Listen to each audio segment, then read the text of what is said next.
औज़ुबिल्लाहिमिनश्शैतानिर्रजीम बिस्मिल्लाहिर्रहमानिर्रहीम। अलअजल TV Canada की जानिब से प्रोग्राम इस्लाम और साइंस, और जिस तरह हम तवातुर के साथ कुरान और अहले बैत अलैहिमुस्सलाम के फरामीन की रोशनी में इस्लाम और साइंस के मौजू को समझने और नई नस्ल तक उसको पहुँचाने की सादत हासिल कर रहे हैं, आज के प्रोग्राम में अल्हम्दुलिल्लाह हमने कुरान मजीद के सूरह मुबारक अल हज, जो कि 22वां सूरह है, उसकी आयत नंबर 5 का एक हिस्सा आपके सामने पेश करने की सादत हासिल हो रही है। इरशाद कुदरत हो रहा है कि औज़ु बिल्लाहि मिनश शैतानिर रजीम बिस्मिल्लाहिर रहमानिर रहीम। सुम्मा मिन नुतफतिन सुम्मा मिन अलकतिन सुम्मा मिन मुज़गतिन मुखल्लका वगैर मुखल्लका ले नुबय्यना लकुम व नुकिरु फिल अरहाम मा शाउ इला अजलिम मुसम्मा सुम्मा नुखरिजुकुम तिफला। इस आय मुबारका में इरशाद रब्बुल इज़्ज़त हो रहा है कि हमने तुम्हें मट्टी से पैदा किया, फिर नुतफ़ा से, फिर खून के लोथड़े से, फिर गोश्त की तख्लीक शुदा और गैर तख्लीक शुदा बोटी से, ताकि तुम इस हकीकत को तुम पर वाज़िया करें और हम जिसको चाहते हैं एक मुकर्ररा वक्त तक रहमों में ठहराते हैं, फिर तुम्हें एक तिफल की शक्ल में निकालते हैं ताकि फिर तुम जवानी को पहुंच जाओ। तुम में से जो कोई फौत हो जाता है और कोई तुम में से नकही उम्र को पहुंचा दिया जाता है ताकि वो जानने के बाद भी कुछ न जाने, और तुम देखते हो कि ज़मीन खुश्क हो जाती है, लेकिन जब हम उस पर पानी बरसाते हैं तो ये जुम्बिश में आ जाती है और उभरने लगती है और मुख्तलिफ अक़साम की पुर रौनक चीज़ें उगाती है। अगर हम कुरान मजीद की इस आय मुबारक की तफसीर पर गौर करें तो इस आय मुबारक में खुदावंद आलम ने बराह रास्त खिताब किया है उन अफराद से जो कि रोज़े क़यामत इंसान के दोबारा ज़िंदा किए जाने को नामुमकिन तसव्वुर करते हैं, और खुदावंद आलम ने इस खिताब में ये इरशाद फरमा रहा है कि वो ज़ात जो पहली बार तुम्हें मट्टी से पैदा करने पर कादिर है, वही वो ज़ात है जो तुम्हें इसी मट्टी से दोबारा उठाने पर भी कादिर है। क्योंकि उसने यानी खुदावंद आलम ने जब इंसान को मट्टी से खल्क फरमाया, जब इंसान की तख्लीक मट्टी से हुई, तो उसमें मुंतशिर अनासिर यानी वो अनासिर, वो एलिमेंट्स जो कि स्कैटर्ड थे, बिखरे हुए थे, मुंतशिर थे, खुदावंद आलम ने उनको एक जगह जमा किया। अब मट्टी के ये जो अनासिर जो कि ज़मीन के गोशा कनार में मुख्तलिफ अतराफ में सिमटे हुए होते हैं, वो इंसान की ग़िज़ा बनते हैं। गौर कीजिए कि हमारे दस्तरखान पर जब हमारे सामने ग़िज़ा लाई जाती है तो इस ग़िज़ा का अगर हम गौर करें, इस ग़िज़ा की माहियत पर गौर करें, इस ग़िज़ा के स्ट्रक्चर पर गौर करें, तो हम ये देखते हैं कि जब हम खुराक खा रहे होते हैं तो गोश्त किसी इलाके का यानी किसी इलाके का कोई जानवर है, वो भेड़ है या कोई और जानवर है, हलाल जानवर है, और उसका गोश्त। इसी तरीके से पानी किसी पहाड़ी की चोटियों से चश्मे और फिर उसके बाद वहाँ से होता होता पानी जो आज हम तक पहुँच रहा है और हमारे दस्तरखान की जीनत बन रहा है। इसी तरह से ग़िज़ा, ये सब चीज़ें जब इकट्ठे होके मिलती हैं और उसके साथ अजनास यानी आटा जिस तरीके से एक कीमियाई कैफियत से गुजरते हुए जब हमारे पास पहुंचता है, तो ये सारी चीज़ें जब इकट्ठी होती हैं कि इंसान की ग़िज़ा है, फिर उसके बाद उसका नुतफ़ा है, फिर लोथड़ा है, गोश्त की बोटी, और उसके बाद फिर एक मुकम्मल इंसान बनता है। बिल्कुल इस तरह से जैसे हमारे दस्तरखान पर मुख्तलिफ अनासिर बिखरे हुए एक जगह पे जमा होते हैं, वो हमारी ग़िज़ा की शक्ल इख्तियार करते हैं। बिल्कुल इंसान की तख्लीक में भी बिल्कुल इसी तरीके से खुदावंद आलम ने नुतफ़ा, लोथड़ा और गोश्त की बोटी, इन तमाम चीज़ों को मिलाकर एक कामिल इंसान बनाया। अब वही ज़ात जो इंसान को इन बिखरे हुए अनासिर को जमा करके एक ज़िंदगी दे सकती है, वही खुदावंद आलम रोज़े क़यामत इंसान को जो कि मुर्दा हालत में था उसको दोबारा से ज़िंदा करके उसके बाद उससे सवाल जवाब और रोज़े क़यामत का मरहला होगा। और फिर खुदावंद आलम ने इस आय मुबारक में इस जानिब भी तवज्जो दिलाई है कि क्या तुम इस बात पर गौर नहीं करते कि ज़मीन किस तरह से बिल्कुल मुर्दा हालत में होती है, ज़मीन किस तरह से एक ऐसी कैफियत में होती है कि खुश्की की कैफियत होती है, और उसके बाद उस ज़मीन में हरकत आती है, जुम्बिश आती है, और उसके बाद उस ज़मीन से नबातात उगते हैं और पुर रौनक मुख्तलिफ़ किस्म की चीज़ें उगती हैं। अब कुरान मजीद की जब इस आय मुबारक को जिस वक्त हम लेके चलते हैं, मगर हमारे लिए ये ज़रूरी है کہ ہم در اہل بیت کے ہی ذریعے قرآن کی آیہ مبارکہ کو سمجھنے کی کوشش کریں۔ تو اس آیہ مبارکہ جس میں خداوند عالم نے یہ ارشاد فرمایا کہ ہم نے تمہیں مٹی سے پیدا کیا، پھر نطفہ سے، پھر جمے ہوئے خون سے، پھر گوشت کے لوتھڑے سے، تو اگر غور کریں کہ کہاں مٹی ہے اور کہاں انسان، مگر خداوند عالم کی وہ ذات ہے کہ انسان جو خداوند عالم کی بنائی ہوئی تخلیق ہے، یہ کتنا بڑا خداوند عالم کا یہ اعجاز ہے کہ یہ انسان چلتا پھرتا تو اس دنیا پر ہے، مگر اس کا دل پوری کائنات کو مسخر کرنے کے لیے تیار ہے۔ اس کا دل آسمانوں میں اڑتا ہے اور وہ یہیں بیٹھے بیٹھے کائنات کو تسخیر کرنے کی کوشش کرتا ہے اور کر بھی لیتا ہے۔ تو اب اس کے ساتھ یہ غور کیجئے کہ کون اس بات پہ شک کر سکتا ہے کہ انسان جو کہ مٹی ہونے کے باوجود بھی مٹی سے افضل ہے اور اسی مٹی پر وہ حکومت کرتا ہے۔ تو غور کیے کریں کہ یہ کتنی بڑی تبدیلی ہے کہ جو کہ انسان میں پیدا ہوئی، کتنا بڑا انسان نے اس میں سفر کیا، اور خود انسان کی تخلیق سے لے کے یہ تمام مراحل اس بات کی قدرت کی گواہی دے رہے ہیں جس کو انسان کی فطرت جھٹلا نہیں سکتی، اور انسان اپنی ترقیوں کے باوجود اس بات کی تردید نہیں کر سکتا کہ خود اس کی تخلیق سے لے کر انسان جس طرح سے کائنات کو مسخر کر رہا ہے، ہر مرحلہ بذات خود خداوند عالم کی قدرت کی ایک بہترین ثبوت اس کے سامنے پیش کر رہا ہے۔ تو اس آیہ مبارکہ میں جو ارشاد ہے کہ تم کو مٹی سے پیدا کیا اور پھر نطفہ سے، مگر آج کی علمی دنیا میں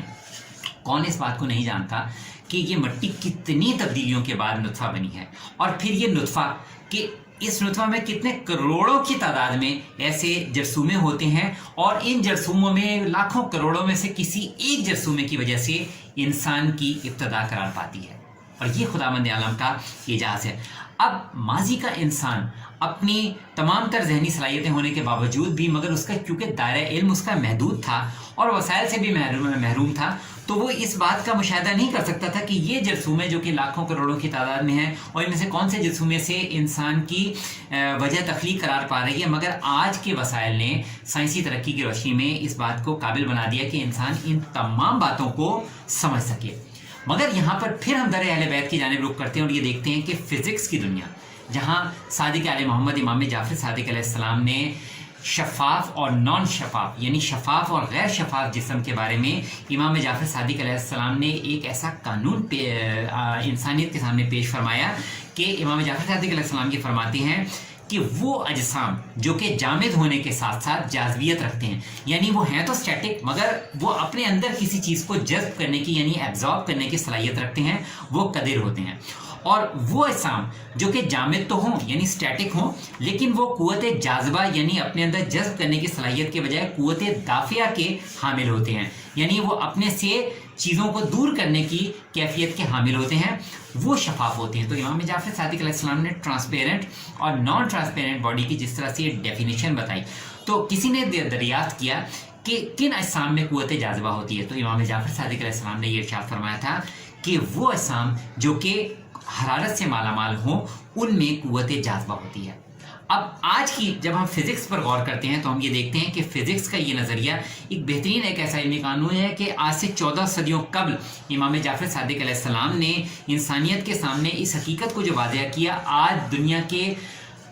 جتنی بھی آبادی ہے وہ جو کہ سائنسی علوم سے کا علم رکھتی ہے، سائنسی علوم سے واقف ہے اور سائنسی علوم کی حقانیت کو آج تسلیم کر رہی ہے، وہ امام جعفر صادق علیہ السلام کی بھی حقانیت کے آگے سر تسلیم خم کرنے پر مجبور ہے کہ کس طرح سے امام جعفر صادق علیہ السلام نے 14 صدیوں قبل شفاف اور غیر شفاف اجسام کے بارے میں وضاحت فرمائی۔ یہاں امام جعفر صادق علیہ السلام نے جو یہ گفتگو فرمائی، اس میں امام جعفر صادق علیہ السلام نے الیکٹریسٹی اور میگنیٹک وغیرہ کے الفاظ استعمال نہیں کیے، مگر اجسام کی شفافیت اور غیر شفافیت یعنی عدم شفافیت کے بارے میں جو نظریہ امام جعفر صادق علیہ السلام نے پیش کیا، وہ آج کی دنیا میں، آج کی ماڈرن سائنسز میں فزکس کا تسلیم شدہ قانون ہے، یعنی ایکسیپٹڈ لا ہے، جس کو آج امام جعفر صادق علیہ السلام کے 1400 صدیوں قبل ارشاد گرامی کی روشنی میں آج کی فزکس منوعن تسلیم کر رہی ہے۔ اور صدیاں گزر گئیں مگر اس کے باوجود آج بھی انسانیت امام جعفر صادق علیہ السلام کے در کے آگے سر تسلیم خم کرنے پر مجبور ہے۔ امام جعفر صادق علیہ السلام نے فزکس اور دوسرے علوم کے بارے میں جو علمی نکات پیش کیے، امام جعفر صادق علیہ السلام نے اتنے سادہ زبان میں استعمال کیے، اور یہی वजह है कि इमाम जाफ़र सादिक अलैहिस्सलाम के इन इरशादात ग्रामी ने, इमाम जाफ़र सादिक अलैहिस्सलाम की इन सेइंग्स ने बहुत शोहरत हासिल की, क्योंकि इमाम जाफ़र सादिक अलैहिस्सलाम ने सिंप्लिसिटी यानी सादगी के अंसर को बयान में सबसे अहमियत दी। यही वजह है कि ये चीज़ देर तक इंसानों के जहनों में महफूज होती रही, और जैसे जैसे इंसान तरक्की करता गया, जैसे जैसे साइंस तरक्की करती गई, साइंस भी उन्हीं नताइज पर पहुँचती गई जो कि इमाम जाफ़र सादिक अलैहिस्सलाम ने इरशाद फरमाए थे। तो इमाम जाफ़र सादिक अलैहिस्सलाम ने अपने शागिर्दों को जो नसीहतें फरमाई थी,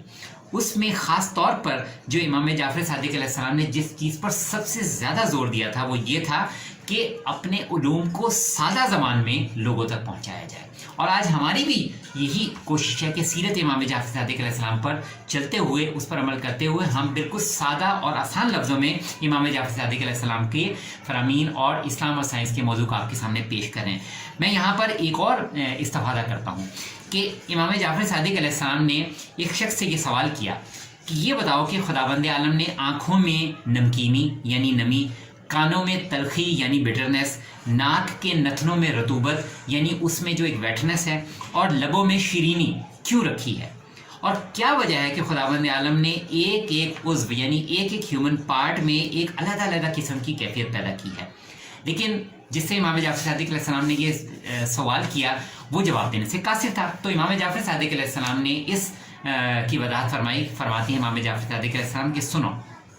खुदावंद आलम ने दोनों आँखों को चर्बी के ढेले की तरह से बनाया है, और दोनों आँखों में खुदावंद आलम ने जो नमकीनी पैदा की है, ये खुदावंद आलम का हर जानदार यानी हर लिविंग ऑर्गेनिज्म पर ये एहसान है। क्योंकि अगर आँखों में ये कैफियत खुदावंद आलम पैदा ना करता तो इस बात का अंदेशा था कि हमारी आंखें पिघल कर बह जाती यानी मेल्ट हो जाती और इंसान अंधे हो जाते, इंसान की बीनाई ही महरूम हो जाती। फिर इमाम फरमाते हैं कि सुनो,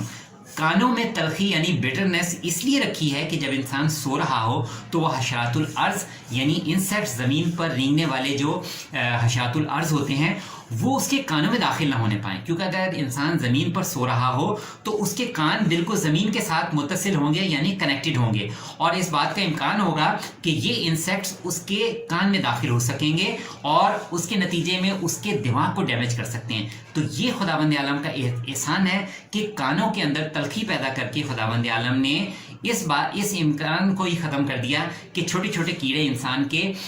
कान के ज़रिए उसके मगज़ तक ना पहुंच सकें। और फिर खुदावंद इमाम जाफ़र सादिक अलैहिस्सलाम ने ख्याल फरमा रहे हैं कि सुनो, खुदावंद आलम ने नाक में नतूबत इस वजह से पैदा की है ताकि इंसान की सांस की आमद और रफ्त में आसानी हो और खुशबू और बदबू को इंसान महसूस कर सके। और फिर फरमाते हैं कि लबो ज़बान में यानी ज़बान में शीरीनी इसलिए रखी है ताकि खाने पीने में इंसान लज्जत को महसूस कर सके। अगर खुदावंद आलम कान की तरह लबों में भी तलखी रख देता या नमकीनी करार दे देता तो इंसान को खाने पीने की हर चीज़ बदमज़ा मालूम होती और तमाम जानदारों की ज़िंदगी दुश्वार हो जाती। और यही वजह है कि आज इंसानियत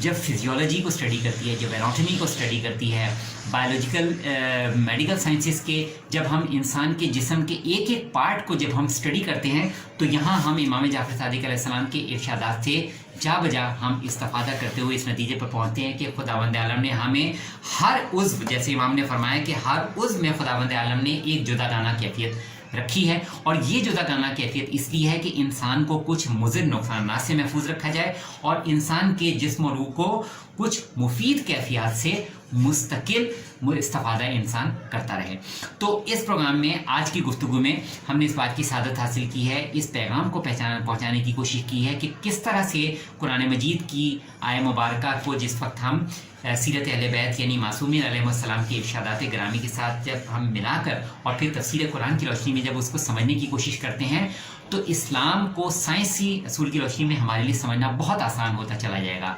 और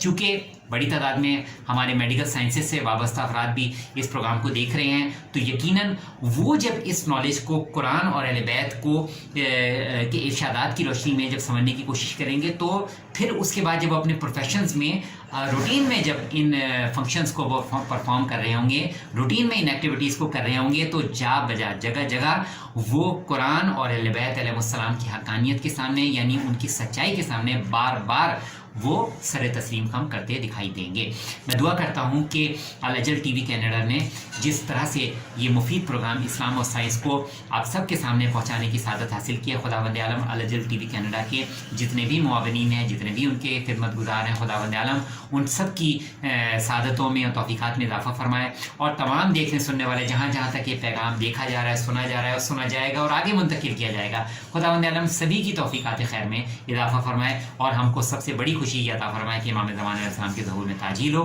بحق زہرا و بیہا و بالہا و بنیہا. ربنا تقبل منا انک انت السمیع العلیم. اللہم صلی علی محمد و آل محمد و عجل فرجہم.